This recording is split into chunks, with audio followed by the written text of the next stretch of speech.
దివంగత నేత మాజీ ముఖ్యమంత్రి అలాగే వైఎస్ రాజశేఖర రెడ్డి యొక్క శృతి మందిరాన్ని అయితే ఈరోజు యానంలో అయితే భారీ ఎత్తున ఇక్కడ ఏర్పాటు చేశారు. అలాగే యానం మాజీ మంత్రి ఎవరైతే ఉన్నారో మల్లాడి కృష్ణారావు ఆధ్వర్యంలో ఈ యొక్క శృతి మందిరాన్ని అలాగే గోశాలను కూడా ఏర్పాటు చేసి ఆయన అనుచరులు అలాగే ముఖ్యమైనటువంటి స్నేహితులతో ఈరోజు అయితే తన అనుబంధాన్ని గత జ్ఞాపకాలను కూడా గుర్తు చేసుకున్నటువంటి పరిస్థితి అయితే ప్రధానంగా ప్రస్తుతం మల్లాడి కృష్ణారావు గారు ఉన్నారు, మాట్లాడే ప్రయత్నం. సార్ చెప్పండి, ఈ శృతి మందిరాన్ని ఏర్పాటు చేశారు, ఈరోజు కార్యక్రమం ఏ విధంగా జరిగింది సార్? అంటే మీరు కళ్ళారా చూశారు, కార్యక్రమం ఏ విధంగా చేస్తారని ముందు అడిగినా పర్వాలేదు, కానీ కార్యక్రమం పూర్తయిపోయిన తర్వాత ఏ విధంగా జరిగింది అన్న దాంట్లో మీరే ప్రత్యక్షమైన సాక్ష్యం. ఈవేళ రోజుల్లో చాలా స్పీడ్ యుగం.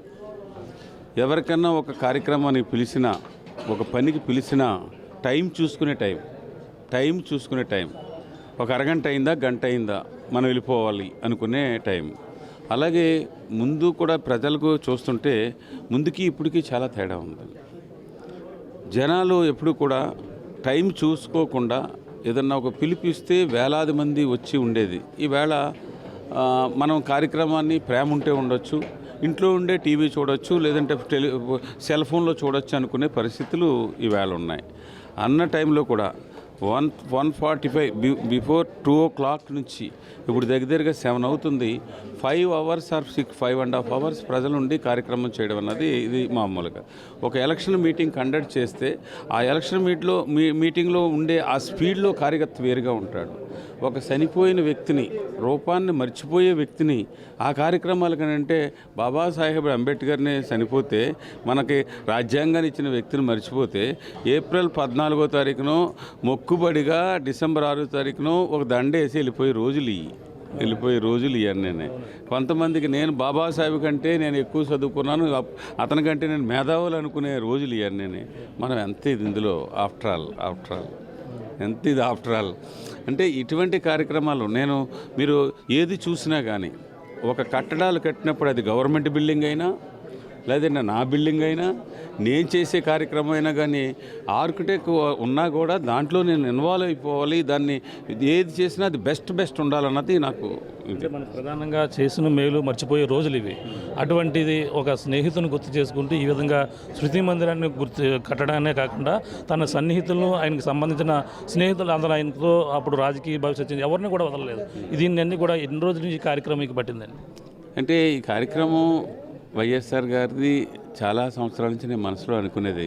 ఎందుకంటే నా ఊరికి ఉపయోగపడ్డాడు, రైతుకు ఉపయోగపడ్డాడు, ప్రజలకు ఉపయోగపడ్డాడు, రావడానికి దారి ఇచ్చాడు, అన్నీ చేశాడు.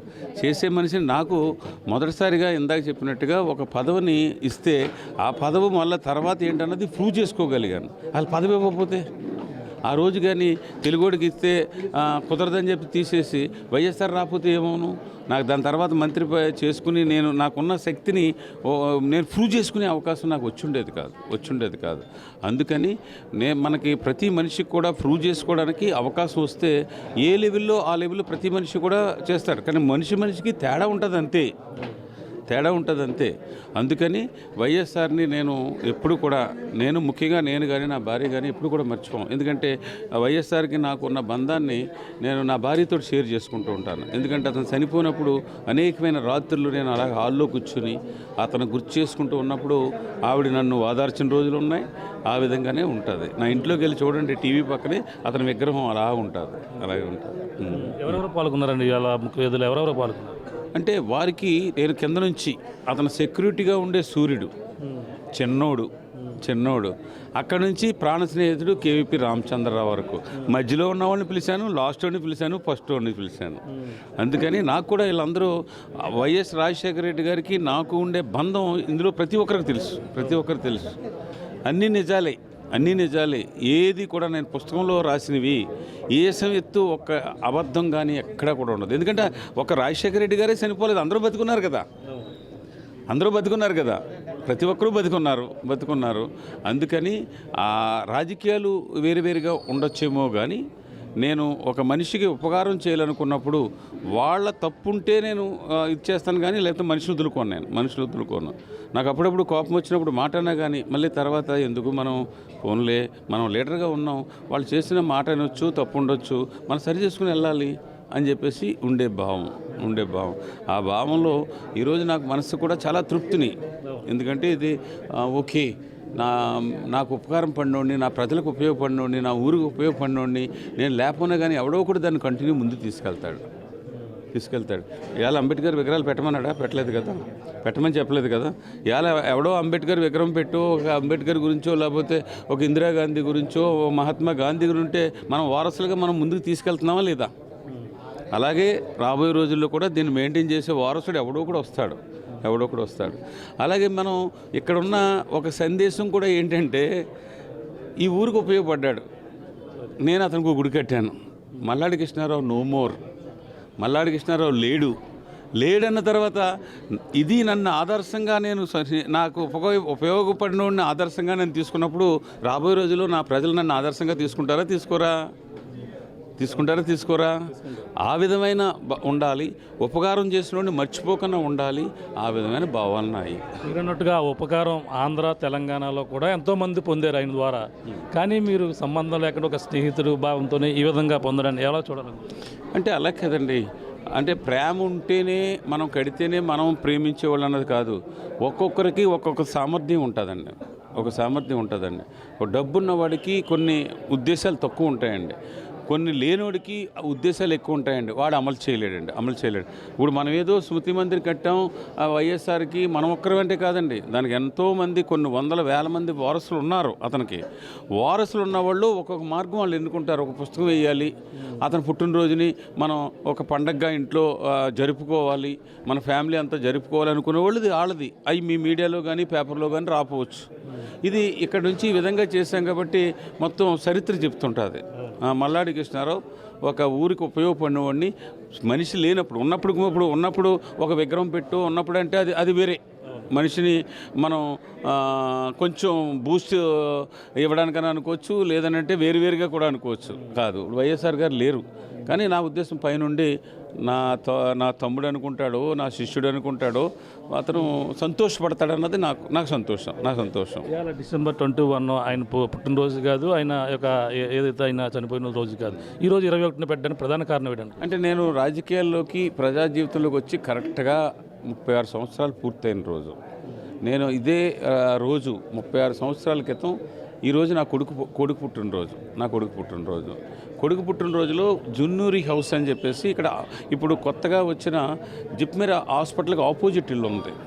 అక్కడ ఆ రోజు పుట్టినరోజు నేను కార్యక్రమం, మా అబ్బాయికి దీని గురించి అని చెప్పేసి పుట్టాడు, 1 ఇయర్ పుట్టిన సందర్భంగా అతనికి నేను అందరికీ ఒక భోజనం పెట్టే కార్యక్రమాల్లో అప్పటికే నేను కొంచెం పాలిటిక్స్ కొంచెం ఇంట్రెస్ట్ నాటింది.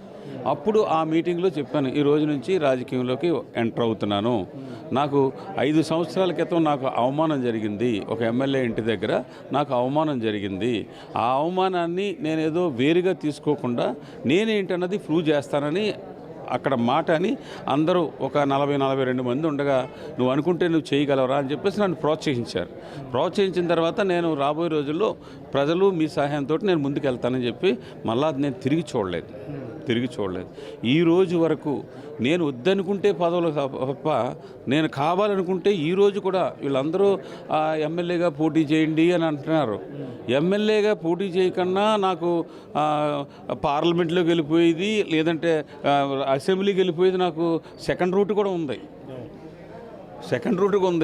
అనుకుంటే నామినేట్ ఎమ్మెల్యే రాబోయే రోజుల్లో నామినేట్ ఎమ్మెల్యేగా వెళ్ళి అసెంబ్లీలో కూర్చోవచ్చు, లేదంటే రాజ్యసభ ఎంపీగా వెళ్ళిపోయి నేను పార్లమెంట్లో కూర్చోవచ్చు. కానీ ఆ విధమైన నాకు అవకాశం ఉన్నా కూడా మిగతా వాళ్ళకి ఏంటంటే ప్రజల్లోంచే రావాలి అన్నది ప్రజల ఇది. నాకు ఆ కోరికే ఉంటే నేను ఆ లైన్లో కూడా వెళ్ళిపోవచ్చు, కోరిక లేకన్నా ఉండదు.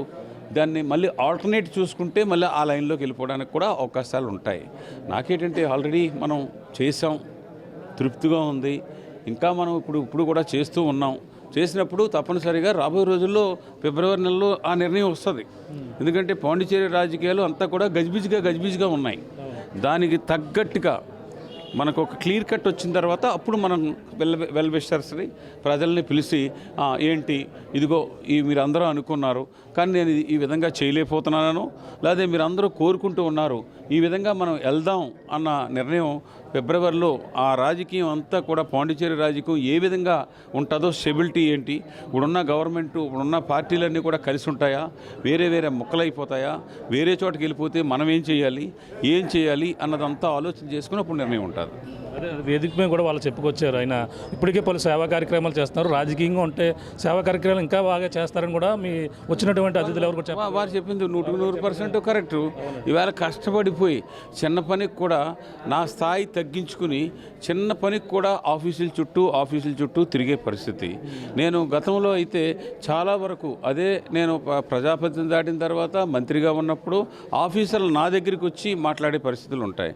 ఇప్పుడు ఒక 36 సంవత్సరాలుగా ఉండి ఒక రాజకీయంలో ఇక్కడ ఉన్న ఒక సీనియర్గా ఉండి నేను ఒక చిన్న ఆఫీసర్ దగ్గరికి వెళ్ళి మాట్లాడడం కూడా మిగతా వాళ్ళు అయితే దాన్ని అవమానంగా భావిస్తారు. నేనైతే కాదు. ఆ చిన్న పని కూడా ఎలా సాధించాలా, ఏదో విధంగా మనం సాధించాలి అని అనుకునే విధంగా చేస్తాను. రాబోయే రోజుల్లో నేను ఒక రాజకీయ పదవి నుంచి ఎమ్మెల్యేగాను ఒక మంత్రిగాను లేకపోతే మల్లాడి కృష్ణారావు ఉండే ఇమేజు అది వేరుగా నేను దాన్ని సంపాదించుకున్నాను. నా సంపాదనే మల్లాడి కృష్ణారావుకు ఒక పేరు. ఆ పేరు ఒక యానంలోనే కాకుండా పాండిచేరిలోనే కాకుండా దేశంలో అనేకమైన రాష్ట్రాల్లో నేను పేరు సంపాదించుకున్నాను. ఆ సంపాదనతోటి నేను ప్రజలకి ఏదో పని నేను చేయాలన్నది నా తలం. అంటే ఫైనల్గా చూస్తుంటే ఇప్పుడు ఏదైతే జరిగిన కార్యక్రమం రాజకీయాలకి ఇది అతీతంగా జరిగింది అనుకో, రాజకీయం కంటే రకరకాల ప్రచారాలు జరుగుతుంటాయి. దీన్ని ఏ విధంగా మీరు చెప్పబోతున్నారు వాళ్ళకి? మీరు చూసారని ఏదో ఒక రఘువీరారెడ్డి గారు అలాగే కేవీపీ రామచంద్రరావు గారు, కొనతాల రామకృష్ణ గారు, ఈ ముగ్గురు తప్ప మిగతా వాళ్ళు ఎవరు కూడా, నేను ఇవాళ పొద్దున్న చెప్పాను, దయచేసి మీరు రాజకీయాల గురించి మాట్లాడకండి, నన్ను ఎలక్షన్లో పోటీ చేయమని చెప్పేసి కానీ మీరు దయచేసి మాట్లాడకండి. మీరు మాట్లాడే 4 మాటలు కూడా స్నేహితుడి గురించి వైఎస్ఆర్ గురించే మాట్లాడండి అని చెప్పేసి పొద్దుటనే చెప్పాను. నాకు రాజకీయాల గురించి అయితే మీరు అందరూ మాట్లాడండి, జనాలందరినీ పిలిచేసి ఈవేళ మీరు మాట్లాడండి అని చెప్పేసి అనౌన్స్ చేసేయచ్చు. కానీ కాదు. రాజకీయాలకి ఎవరో ఇది రాజకీయ సభ అనుకుంటే వాళ్ళకి ఎవరికి దాని మీద ఇప్పుడు నేను వారు మాట్లాడిన దాని మీద యానంలో రాజకీయ పార్టీలు అదే కాంగ్రెస్ పార్టీ అవ్వచ్చు, ఆ కూటమి పార్టీ అవ్వచ్చు, వాళ్ళందరూ సీట్లు వస్తాయని చెప్పేసి అనుకుంటున్నారు. వాళ్ళందరికీ నైట్ నుంచి నిద్ర ఉండదు. మల్లాడి కృష్ణారావు కానీ రేపు నిజంగా వాళ్ళు మాట్లాడినట్టు కానీ ఆ పార్టీలోకి వచ్చేస్తే మేము ఏమైపోవాలి అనుకునే విధంగా వాళ్ళకి నిద్ర పట్టదు రాబోయే రోజుల్లో. ఎందుకంటే ఇక్కడ పక్క నియోజకవర్గాల్లో అనేక రాజకీయ పార్టీల నాయకులతో సంబంధాలు ఉంటాయి, దాన్ని వేరేగా తీసుకుంటారు కదా. అవును, ఆ విధంగా తీసుకుంటారు. ఇక్కడ ఉండే రాజకీయ పార్టీల్లో కూడా కొంతమంది మనల్ని ఎలక్షన్లో ఓడించారు, అందుకని మనం వెళ్ళకూడదు అని చెప్పేసి ఈరోజు నిర్ణయాలు వచ్చాయి. అంటే గెలిచినప్పుడు మాత్రం మేము గెలిచాం, ఓడించినప్పుడు మాత్రం మల్లాడి కృష్ణారావు ఓడించాడని అంటే కనీసం ఓడించే శక్తి అన్న మల్లాడి కృష్ణారావుకి ఉంది కదా. నేను ఎక్కడికి ఓపెన్గా వెళ్ళి ఎలక్షన్ క్యాంపెయిన్ చేయలేదు, ఈ వ్యక్తిని ఓడించండి అని చెప్పలేదు. కానీ వాళ్ళు మనకి అడ్డం వచ్చినప్పుడు, తప్పుడు రూట్లో ఉన్నప్పుడు ఏం చేయాలన్నది ఇక్కడే కాదు ఏ నియోజకవర్గంలో అయినా సరే నాకుండే మనుషులు నాకు ఉంటారు. Thank you. ఇది పరిస్థితి. ప్రస్తుతం ఏదైతే స్నేహానికి గుర్తుగానే ఈ రోజైతే ఆయన చేసినటువంటి యానాంకు చేసినటువంటి ఏదైతే అభివృద్ధి పనులు కృషిగానే దాని గుర్తుగా ఈ రోజైతే ఈ యొక్క మందిరాన్ని అయితే నిర్మించడం జరిగింది. అలాగే ఇది రాజకీయాలకి అతీతంగా కూడా చేయడం జరిగింది. అది ఉన్నటువంటి అప్పుడు సన్నిహితులందరూ కూడా పాల్గొని ఈరోజు ఈ సభని మధ్యంత దిగ్విజయంగా కూడా చేశారని ప్రతి ఒక్కరు కూడా ధన్యవాదాలు తెలియజేస్తున్నారు మల్లాడి కృష్ణారావు గారు. ఇది కూడా ఉన్న తాజా పరిస్థితి. కెమెరా అనిల్తో ప్రకాష్, RTV యానం నుంచి. చరిత్ర సృష్టించినోడు ఇప్పుడు ఆ చరిత్రని తిరగరాయబోతున్నాడు. అబద్ధాల గోడల్ని బద్దలు కొట్టి నిజాలను రాగా మీ ముందుంచబోతున్నాడు. నిజమైన వార్తల కోసం వెంటనే డౌన్లోడ్ చేసుకోండి రా యాప్ని.